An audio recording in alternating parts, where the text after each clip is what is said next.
Mahkamah Konstitusi MK menggelar sidang pengucapan putusan pada hari ini Kamis 30 Maret 2023. Di antara sidang putusan tersebut, satu di antaranya ialah pengujian Undang-Undang Nomor 7 Tahun 2017 tentang Pemilu. Seperti diketahui Ketua Umum Partai Kebangkitan Nusantara (PKN) menggugat pasal 222 Undang-Undang Nomor 7 Tahun 2017 tentang Pemilu, khususnya perihal ambang batas pencalonan presiden dan wakil presiden ke MK. Ketua MK Anwar Usman yang memimpin jalannya sidang pun memutuskan menolak gugatan pada sidang perkara nomor 16/PUU strip 21/2023 tersebut. Lebih lengkapnya terkait berita ini akan dilaporkan reporter Tribun News Rekan Novalanten. Silakan laporan Anda.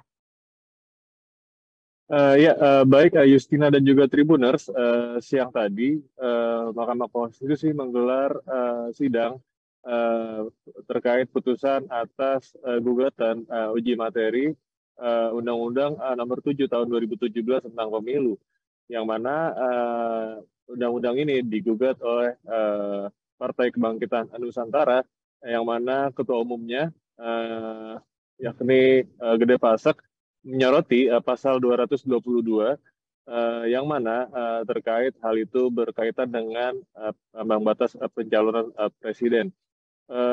Anwar Usman yang memimpin jalannya sidang tersebut memutuskan untuk menolak gugatan tersebut. Ia mengatakan bahwa terdapat 3 poin dalam kesimpulan sebagai landasan dari keputusan MK tersebut. Yang pertama adalah MK memiliki kewenangan untuk mengadili perkara ini. Kemudian yang kedua, kata Anwar Usman, pemohon dalam perkara ini dinilai tidak memiliki legal standing atau kedudukan hukum. Sementara pada poin ketiga, pokok permohonan ini dinilai dalam lanjutan atas pertimbangan-pertimbangan tersebut dinyatakan tidak dapat dilanjutkan begitu. Kemudian pada penjelasannya, Hakim Konstitusi Wahidudin Adams menjelaskan bahwa PKN tidak memiliki kedudukan hukum atau legal standing karena dalam pasal 222 Undang-Undang Nomor 7 Tahun 2017 tersebut menyatakan bahwa ketentuan calon presiden dan wakil presiden dapat dicalonkan oleh partai politik peserta pemilu yang telah memenuhi persyaratan ambang batas perolehan kursi paling sedikit sebanyak 20% untuk DPR RI dan sebanyak 25% untuk dari suara sah nasional dalam pemilihan legislatif. Sehingga dalam pertimbangannya, menurut Mahkamah Konstitusi, pemohon tidak memiliki legal standing dalam perkara akwo. Sementara Hakim Konstitusi lainnya, Saldi Isra, menyampaikan pendapat berbeda atau dissenting opinion perihal kedudukan hukum permohonan dalam mengajukan permohonan tersebut.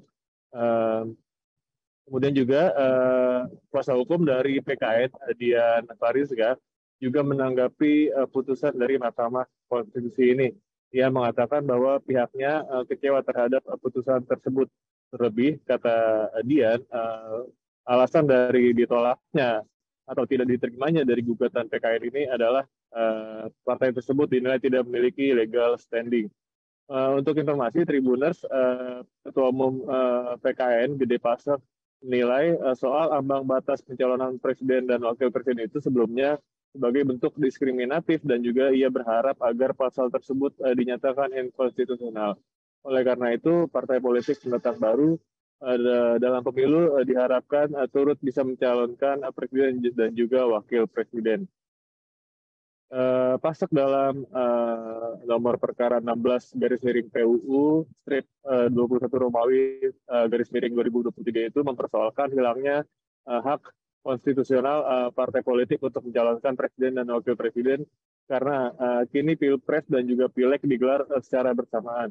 Tidak lagi seperti dahulu yang mana digelar sesuai dengan periode masing-masing berakhir. Demikian, Justina juga Tribuners. Baik, terima kasih atas laporan Anda rekan Novalanten, reporter Tribun News. Selamat bertugas kembali. Berikut wawancara kami bersama kuasa hukum Partai Kebangkitan Nusantara (PKN), Dian Farizga. Terkait putusan MK tadi bagaimana nih?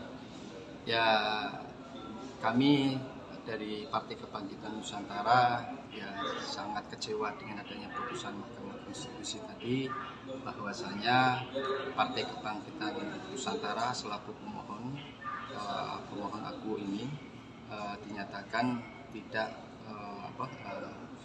putusannya tidak mempunyai tidak punya legal standing. Jadi DNO lah ya. Jadi kita ini kecewa dengan adanya putusan 8 hakim. Yang bagus itu hanya Hakim Saldi Isra saja itu yang mempunyai dissenting opinion. Kalau terkait masalah putusan itu sebetulnya ini agak sedikit aneh. Kenapa? Karena partai politik peserta pemilu tahun 2024 ini, pemohon Partai Kebangkitan Nusantara ini, itu adalah bagian daripada peserta pemilu, tetapi dinyatakan. Terima kasih sudah nonton. Jangan lupa like, subscribe, dan share ya.